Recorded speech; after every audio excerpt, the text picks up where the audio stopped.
আলাইকুম। কেমন আছেন সবাই? আশা করি সবাই ভালো আছেন। আলহামদুলিল্লাহ আমিও ভালো আছি। আমি সুমি আরেকটি নতুন ভিডিও নিয়ে চলে আসলাম আপনাদের মাঝে। আজকে আমি রান্না করব আলু আর মুরগির মাংস দিয়ে। প্রথমে আলু এবং মুরগির মাংসটা আমি ভালো করে কষিয়ে নিয়েছি। এখানে সব ধরনের মশলা দিয়ে ভালো করে কষিয়ে নিয়েছি। যে কষানো আমার হয়ে গেছে প্রায়। এখন এখানে আমি হালকা করে একটু ঝোল দিয়ে দিব। যেহেতু ভাজা, ঝোল একটু কম দিব। যে ঝোল দিয়ে দিয়েছি। যেমন তোর মাংসটা কালার বলক এসে পড়েছে, দেখেন কেমন হয়েছে।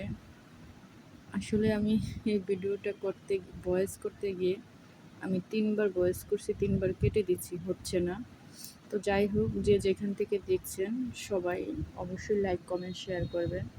যদি ভিডিওটি ভালো লাগে পাশে থাকবেন। সবাইকে আল্লাহ হাফেজ, আসসালামু আলাইকুম।